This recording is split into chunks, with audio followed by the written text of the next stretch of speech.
오늘은 종려주일입니다. 여러분이 아시는 것처럼 종려주일이라고 하는 것은 예수님께서 십자가 죽음을 위해 예루살렘에 입성하셨던 날입니다.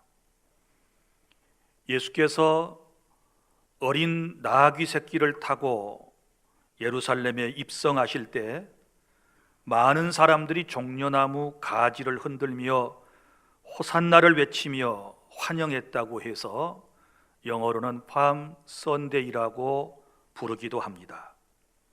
그리고 내일부터 고난주간이 시작됩니다.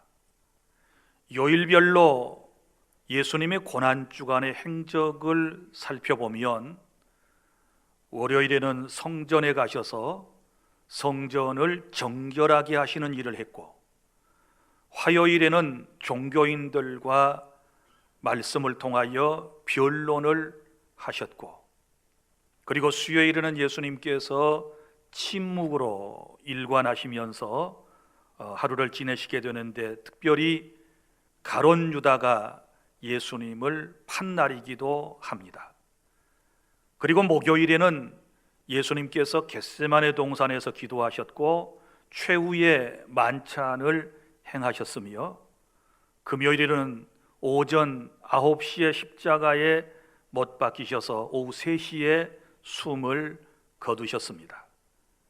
그리고 토요일에는 아리마대 사람 요셉의 새로 판 무덤에 장사 지낸 바 되셔서 거기에 계셨고, 그리고 예수님께서는 부활절 이른 새벽에 사망의 권세를 이기시고 다시 살아나심으로써 우리의 구원의 주님이 확실하게 증거되었다는 사실을 여러분이 믿으시기를 바랍니다.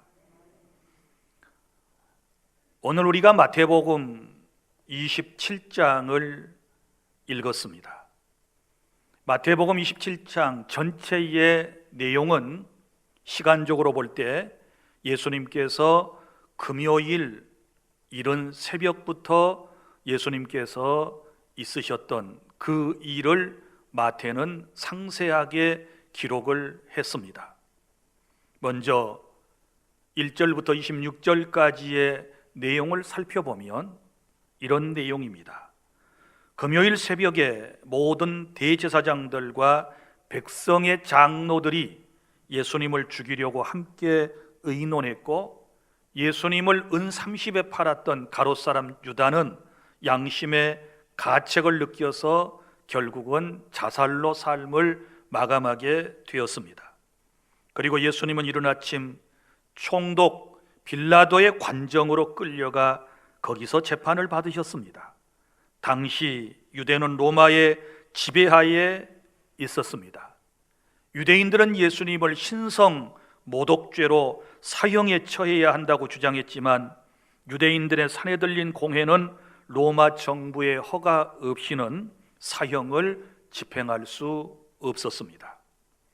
한편 로마 정부는 유대인들이 그처럼 심각하게 생각하는 예수님의 신성 모독죄에 대해서는 별로 관심이 없었습니다.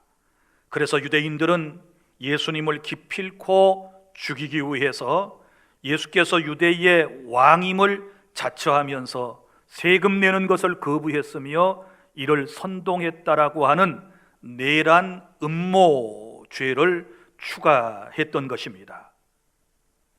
그래도 빌라도 총독은 로마의 법에 비추어 보았을 때 예수님께서 사형받을 만한 죄목이 없다는 것을 그는 인정을 했으면서도 내란이 일어나 자신이 통치하는 유대 지방에 어려울 것을 염려한 그는 헤롯 안디바에게 예수님을 넘기지만 그도 책임을 지려하지 않았습니다. 다시 예수님은 총독 빌라도에게로 오게 되었던 것입니다.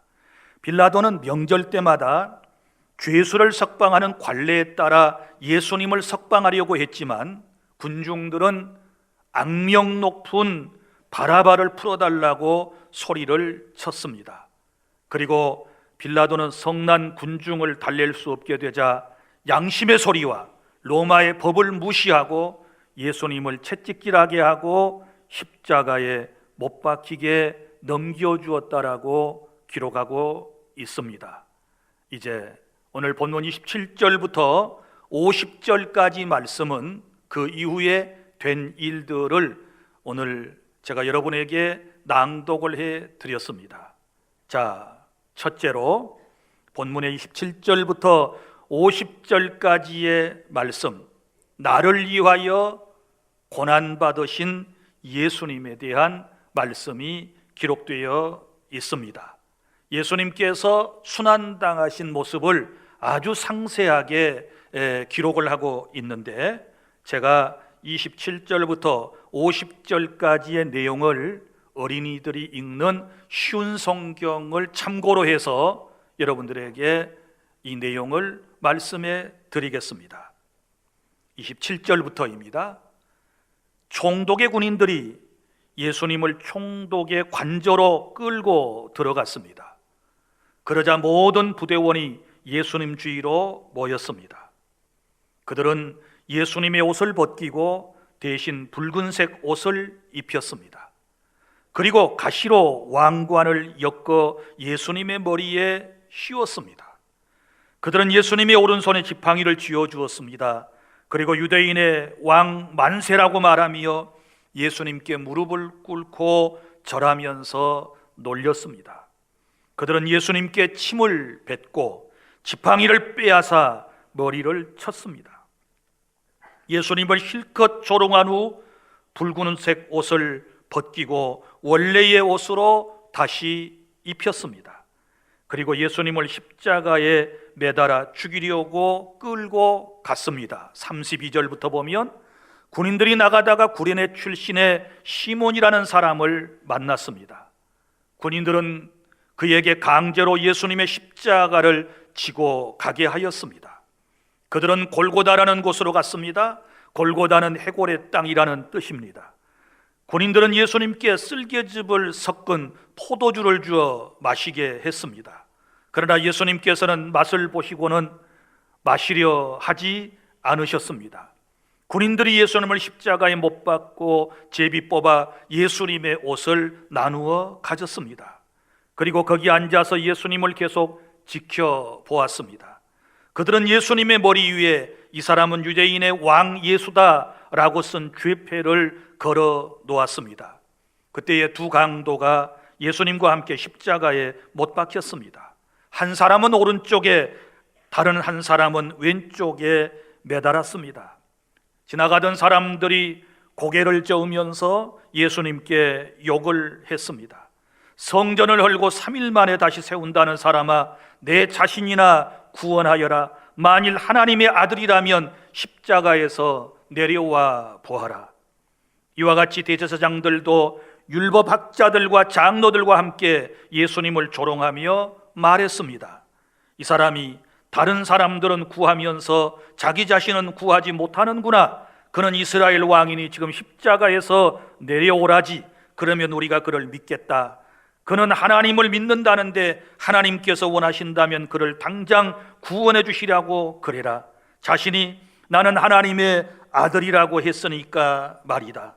예수님과 함께 십자가에 못 박힌 강도들도 똑같이 예수님을 욕했습니다. 45절부터입니다. 낮 12시부터 오후 2시까지 온 땅에 어두움이 덮였습니다. 오후 3시쯤 예수님께서 엘리 엘리 라마 사박다니 하고 큰 소리로 외치셨습니다. 이 말은 나의 하나님 어찌하여 나를 버리셨습니까? 라는 뜻입니다. 거기 서 있던 사람들이 이 말을 듣고 말했습니다. 이 사람이 엘리야를 부른다. 그러자 얼른 한 사람이 뛰어가서 해면을 가져다 신 포도주를 적셨습니다. 그리고 예수님께서 마시도록 지팡이에 매달아 주었습니다. 나머지 사람들이 말했습니다. 가만 놔두어라. 엘리야가 그를 구원하러 오나 보자. 다시 예수님께서 큰 소리로 외치셨습니다.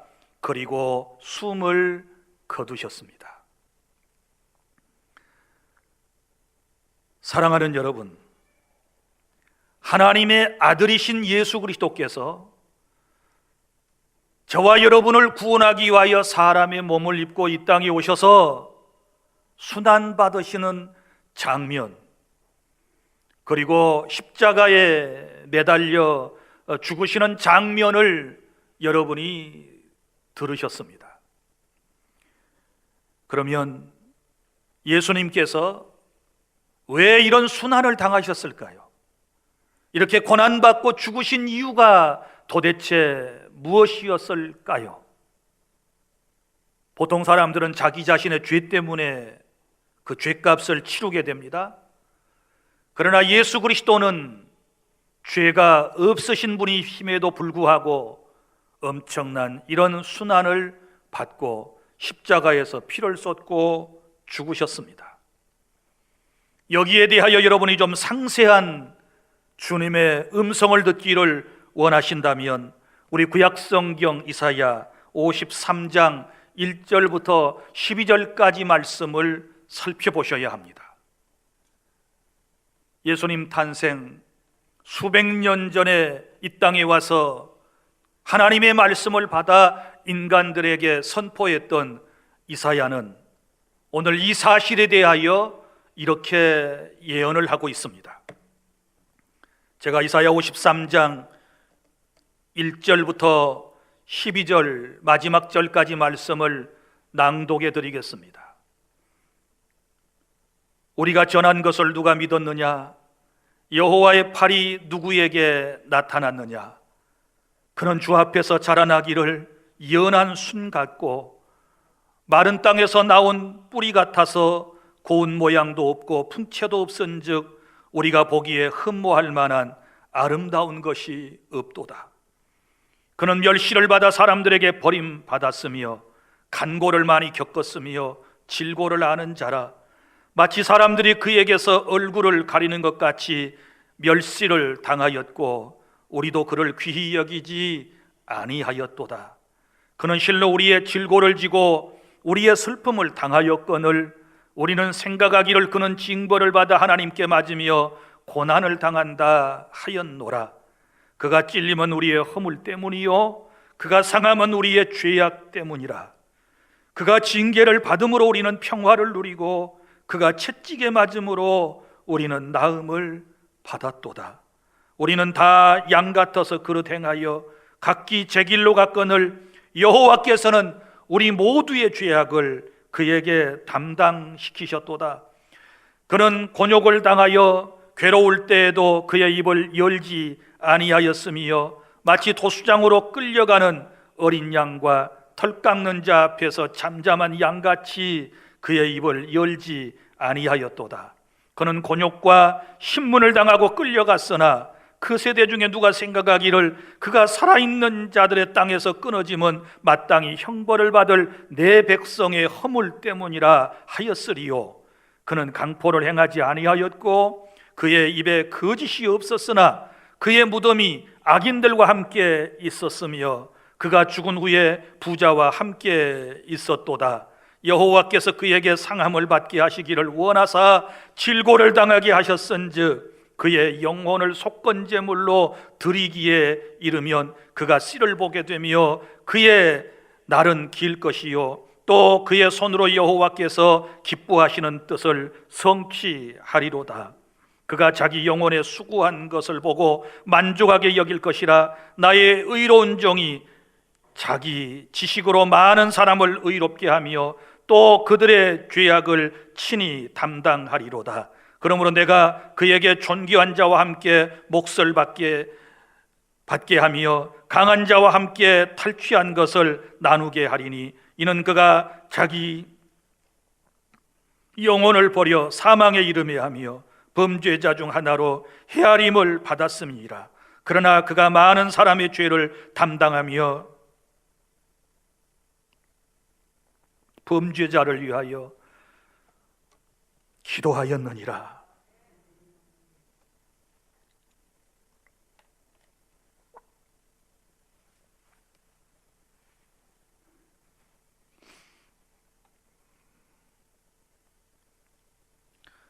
사랑하는 여러분, 예수님의 고난은 내가 당해야 할 고난이었습니다. 예수님께서 저와 여러분을 살리시기 위해서 우리를 대신하여 십자가에서 순환받고 죽으셨습니다.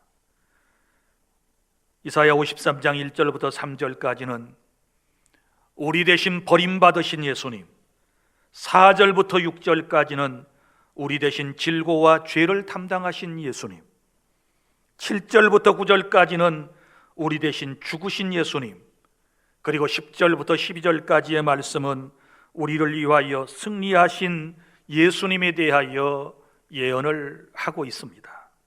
사랑하는 성도 여러분, 이 말씀을 듣고 계신 모든 분들, 예수님의 순환은 바로 나를 위한, 나의 죄 때문에 당한, 나를 살리시기 위한 고난이었다라고 하는 사실을 오늘 또 여러분들이 믿음으로 받아들이실 수 있기를 바랍니다. 이제 오늘 본문의 두 번째 단락입니다. 오늘 본문의 51절부터 56절까지 말씀은 예수님께서 고난받아 죽으신 후에 우리에게 주신 세 가지 은총이 기록되어 있습니다. 자, 여기 첫째는 예수님께서 숨을 거두실 때 어떤 놀라운 일이 있었느냐? 죄인인 우리가 하나님께 나아갈 새로운 살 길이 열렸음을 믿으시기를 바랍니다. 자, 오늘 말씀에 보면 51절에 이에 성소의 휘장이 위로부터 아래까지 찢어져 둘이 되었다. 예수님께서 숨을 거두시는 순간에 성전의 휘장이 찢어지는 이런 놀라운 일이 있었습니다. 그럼 이 휘장이 무엇일까요? 여러분이 구약 성전의 구조를 이해하실 수 있어야 됩니다. 구약의 성전은 매일 제사장이 들어가서 제사 업무를 보는 성소가 있습니다. 그리고 성소 앞에는 휘장이 있고 그 휘장 뒤에는 지성소라고 하는 곳이 있습니다. 지성소는 언약궤가 모셔져 있는 하나님의 임재의 상징이고 또 하나님이 그곳에 임재해 계셨습니다. 이 거룩한 장소는 아무나 볼 수가 없습니다. 아무나 들어갈 수 없습니다. 그래서 하나님께서 출애굽기 26장 31절부터 33절에 보면 휘장을 만들어서 성소와 지성소 사이를 가로막으라고 말씀을 하셨습니다. 역사가 요세푸스의 기록에 의할 것 같으면 이 성소의 휘장은 저 바벨론 땅에서 수입해 온 고급 모직물로 짜여져 있었는데 아름다운 색깔과 함께 그리고 아름다운 수가 거기에 놓여져 있었다고 그랬습니다. 그리고 또 어떤 기록에 보면 그때 당시 이 성전의 휘장의 두께는 약 10cm에서 15cm의 두께를 가지고 있었기 때문에 황소가 양쪽에서 끈을 매어 가지고 끌어당겨도 찢어지지 않을 그러한 휘장이라고 그랬습니다. 그러니까 사람의 힘으로는 도무지 찢을 수 없는 이 휘장이 예수님께서 십자가에 못 박혀 숨을 거두시는 순간에 위로부터 아래까지 찢어져 둘이 되었다, 이렇게 말씀을 하고 있습니다. 이 휘장이 의미하는 바는 무엇일까요? 휘장은 바로 하나님과 인간 사이를 가로막는 죄의 장벽을 상징하고 있는 것입니다. 인간의 죄를 짓고 난 이후에 인간이 하나님 앞에 나아갈 길이 막히게 되었다라고 하는 것을 말씀을 하고 있고, 구약에서 그 지성소를 들어가려면 대제사장이 1년에 한 번씩 순서에 따라서 자기 자신을 성결하게 하고 난 이후에 온 백성의 죄를 대속하는 제사를 드릴 수가 있었던 것입니다. 그러니까 아무나 들어갈 수 없는 바로 거룩한 장소 길로였던 것입니다. 아무도 그 안을 들여다볼 수가 없는 것입니다. 오직 대제사장만이 1년에 한 번씩 들어갈 수 있었기 때문입니다. 이처럼 하나님과 인간 사이를 가로막은 것은 바로 죄라고 하는 것입니다. 죄 때문에 우리가 하나님께 나아가는 길이 완전히 막혀버리게 되었던 것입니다. 그런데 예수 십자가의 사건을 통하여 주님께서 다 이루셨다 하시고 숨을 거두시는 순간에 이 성소의 휘장이 딱 갈라지면서 그 안이 훤히 들여다보이면서 이제는 저 지성소 안으로 나아갈 수 있는 길이 열리게 되었다라고 하는 것입니다.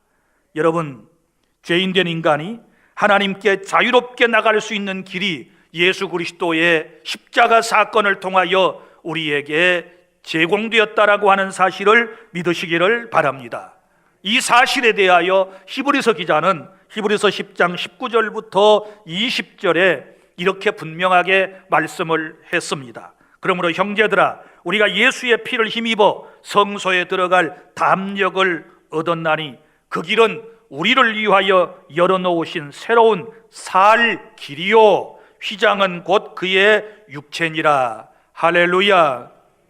이 말씀이 분명하게 이 휘장의 의미를 설명을 하고 있는 것입니다. 자, 우리 예수님께서 열어놓으신 길이 뭡니까? 새로운 살 길이요, 새로운 살 길. 우리에게 살 길을 열어주시기 위해서 이제 십자가 위에서 예수님께서 자신의 몸을 찢어주신 것을 얘기해요. 그래서 휘장은 곧 그의 육체니라, 이렇게 성경에 기록되어 있는 것입니다.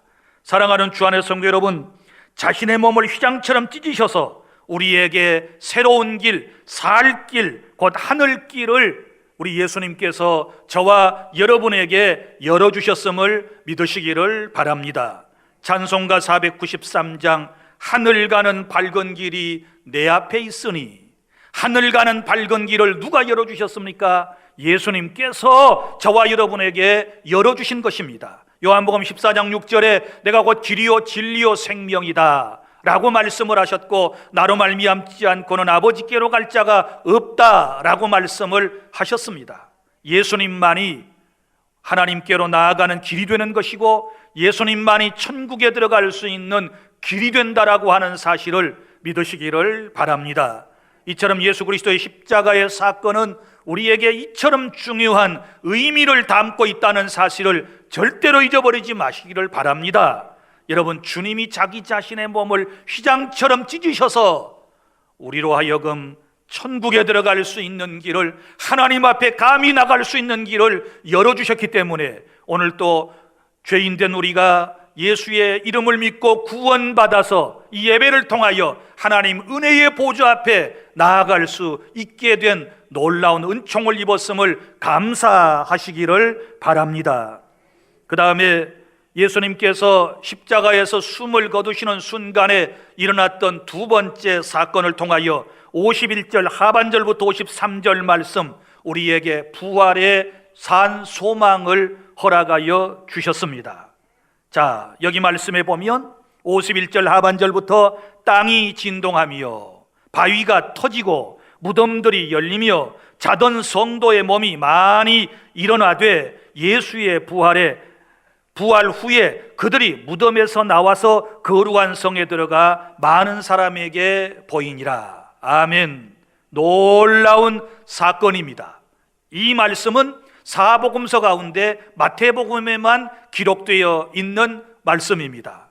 예수님께서 숨을 거두시는 순간에 첫 번째가 성소의 휘장이 갈라진 것과, 또 하나는 그 주변에 있던 무덤의 문들이 깨어지고 돌들이 갈라지고 그 안에 있던 구약의 성도들, 족장들이라든지 또 순교했던 사람들이라든지 선지자들이 살아서 나오게 되었다라고 하는 것이고, 이 사람들이 예수님 부활 후에 예루살렘 성에 들어가서 많은 사람들에게 보이고 얼마 동안을 살다가 결국은 이 사람들은 또 죽게 되었다라고 하는 것입니다.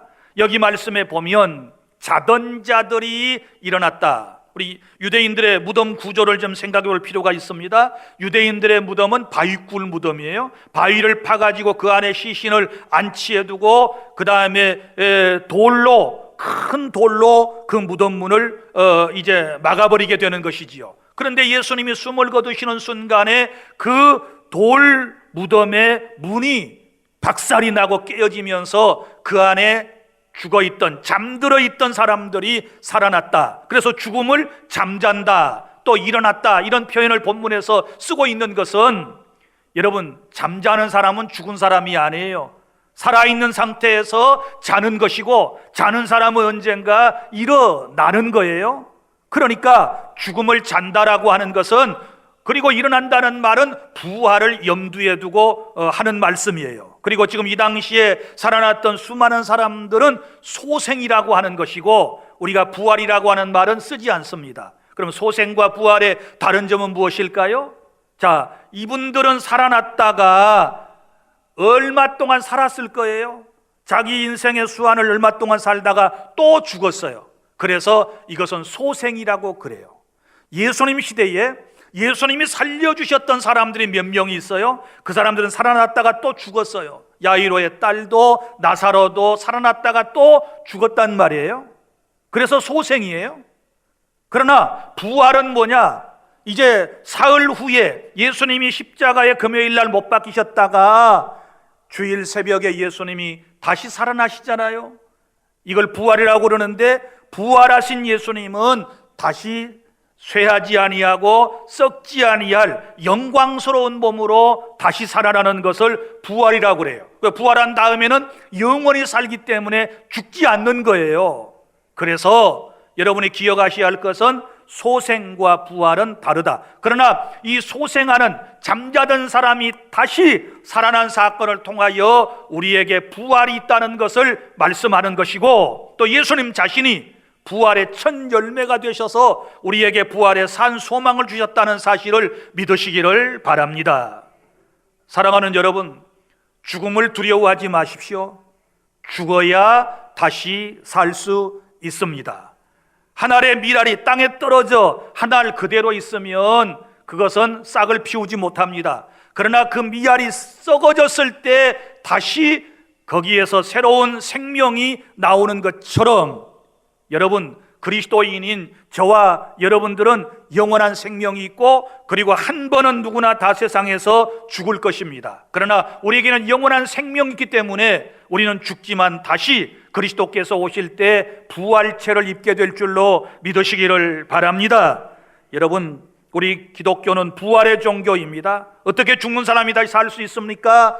많은 의문을 가진 사람들, 오늘 예수님께서 숨을 거두실 때 실제 당시에 무덤 속에 있었던 구약의 성도들이 소생했다는 이 사실을 통하여, 그리고 예수님께서 다시 죽었다가 살아나셨음을 통하여 확실한 부활의 산 소망과 믿음을 갖는 저와 여러분이 될 수 있기를 바랍니다.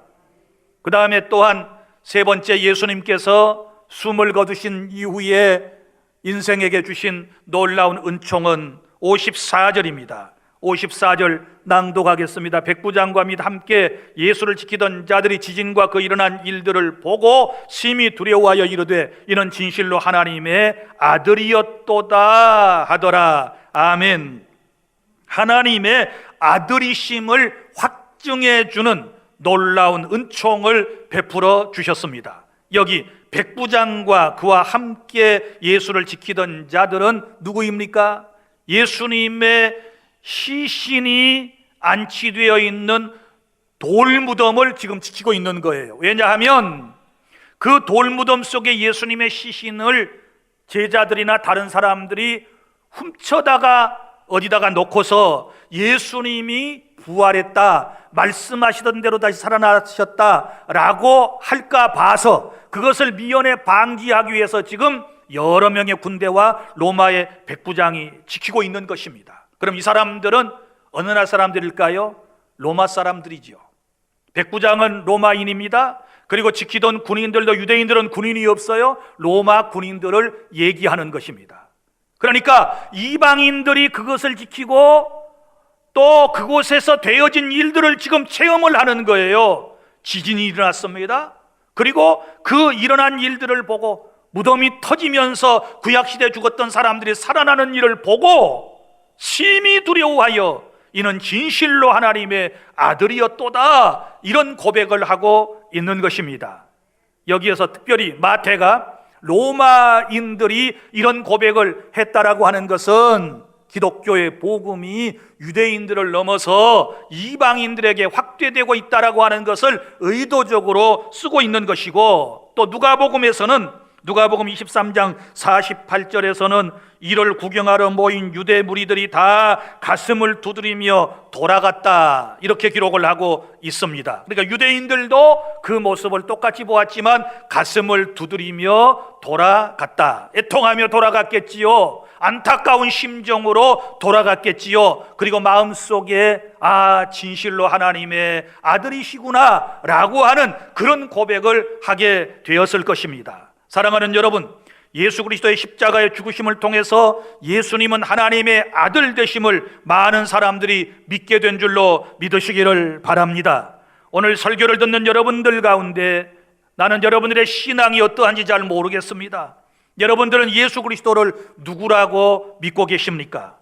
베드로는 마태복음 16장 16절에서 세상 사람이 나를 누구라고 말하더냐라고 묻는 예수님의 질문에 이렇게 대답했습니다. 주는 그리스도시요 살아계신 하나님의 아들이십니다. 할렐루야.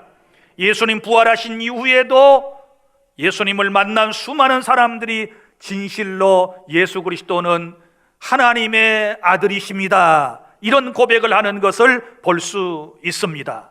사랑하는 주 안의 성도 여러분, 예수 그리스도를 여러분은 누구라고 고백하실 것입니까? 베드로가 그리하였던 것처럼, 오늘 여기 예수님의 무덤을 지키던 사람들이 그러했던 것처럼 주는 그리스도시요 살아계신 하나님의 아들이십니다 라고 고백하는 그런 은혜가 있기를 바랍니다. 이 믿음으로 고백해야 구원의 은총을 받을 수 있는 것이고, 이런 믿음을 가져야 올바른 믿음이라는 사실을 아시기를 바랍니다. 이제 세 번째 마지막 단락입니다. 본문의 55절부터 56절까지 말씀은 주님을 따르는 자세에 대하여 말씀을 하고 있습니다. 끝까지 주님을 따르시기를 바랍니다. 55절, 예수를 섬기며 갈릴리에서부터 따라온 많은 여자가 거기 있어 멀리서 바라보고 있으니.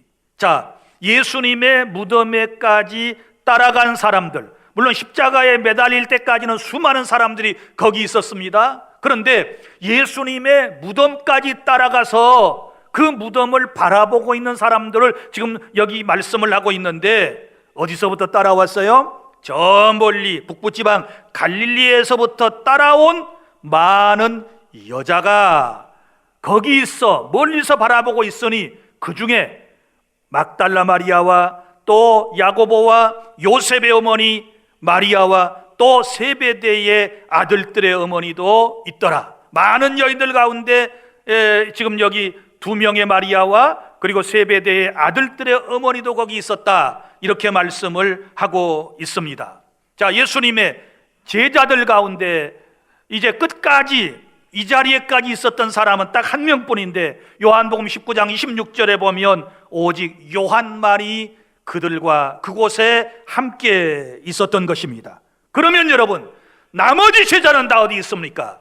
불과 몇 시간 전까지만 해도 예수님께서 너희들이 나를 다 버릴 것이다, 나를 부인하고 버릴 것이다, 몇 시간 전에 말씀을 하실 때에 베드로를 위시한 다른 제자들이 다 뭐라고 호언장담했습니까? 아닙니다. 절대로 그렇지 않을 것입니다. 우리는 다 주님을 위하여 죽을 각오가 되어 있습니다. 우리가 주와 함께 죽으러 가자 그러면서 다 큰 소리를 쳤던 사람들입니다. 그런데 지금 이 사람들이 어디에 있습니까? 이 사람들 비겁했습니다. 요한복음 20장 19절에 보면 그들은 자신들도 유대교 사람들에게 붙잡혀서 예수님처럼 죽지 않을까 하는 두려움 때문에 숨어 있었습니다. 제자라고 하는 사람들이, 큰 소리 치던 사람들이 모조리 다 숨어 있었습니다. 이런 안타까운 모습을 우리는 성경에서 찾아보며 참 비겁한 놈들, 그러지만 이것이 바로 저와 여러분들의 모습이라는 사실을 아셔야 할 것입니다. 예수님 십자가의 죽으심으로 신앙인들의 모습이 드러났습니다. 참 신앙인과 거짓 신앙인들의 모습이 드러나 있습니다. 특별히 보십시오. 오늘이 종려주일이라고 그랬습니다. 예수님 당시에 종려주일 많은 사람들이 종려나무 가지를 들고 예수님을 왕으로 환영을 했지요. 유대인의 왕이여 호산나 호산나 왕으로 오시는 이여 하고 환영을 했던 인파가 엄청나게 많았습니다. 예루살렘 전체 주민이 아마 대부분 다 그랬을 것 같습니다. 그런데 불과 닷새 만에 이들의 마음이 싹 변했습니다. 자, 금요일 새벽부터 예수님이 재판을 받고 있다는 소문을 듣고 모여든 사람들, 이 사람들이 나와서 뭐라고 했습니까? 총독 빌라도조차도 예수님이 무죄하다는 것을 알고 죄인 한 놈 놔주는 관례에 따라서 예수님을 풀어주려고 했지만 유대인들이 뭐라고 소리쳤습니까? 흉악무도한 바라바를 풀어주고 예수를 십자가에 못 박으소서. 누가 그랬어요? 환영했던 사람들이 지금 예수를 십자가에 못 박으라고 소리를 치고 있는 것입니다. 여러분, 민중들의 심리라고 하는 것이 이렇습니다. 군중들의 심리라고 하는 것이 이렇습니다. 사람들의 마음이 이런 것입니다. 얼마나 안타까운 이 현장입니까? 이것이 바로 우리들의 모습이 아니라고 생각하십니까? 여러분, 저와 여러분은 오늘 여기 여인들의 이 모습을 보면서, 그리고 예수님의 제자 가운데 요한의 이 모습을 보면서 저와 여러분은 끝까지 주님을 따르는 그러한 믿음을 가져야 될 줄로 믿으시기를 바랍니다. 어느 순간에도, 기쁠 때도 슬플 때도 평안할 때도 우리가 불안할 때에도 어떤 순간에도 끝까지 주님을 따르는 이런 믿음을 가져야 우리 하나님께서 기뻐하실 줄로 믿으시기를 바랍니다. 이제 말씀을 맺습니다. 예수 그리스도의 순환은 죄인인 내가 받아야 할 순환이었습니다. 그런데 예수님께서 대신 속죄의 제물로 저와 여러분을 대신하여 십자가에서 순환받고 피 흘려 죽으셨습니다. 이제 그리스도의 죽으심을 통하여 우리에게 세 가지 놀라운 사실을 선물로 주셨습니다. 먼저는 우리에게 새로운 살 길을 열어주셨습니다. 천국에 들어갈 수 있는 길을, 하나님 앞에 나갈 수 있는 길을 예수님께서 우리에게 열어주셨습니다. 그리고 또한 죽었던 사람들을 소생시키심으로써 부활의 산 소망을 저와 여러분에게 주셨음을 믿으시기를 바랍니다. 그리고 또한 이 사건을 통하여 예수님이 진정으로 하나님의 아들이심을 우리에게 증거해 주셨음을 믿으시기를 바랍니다.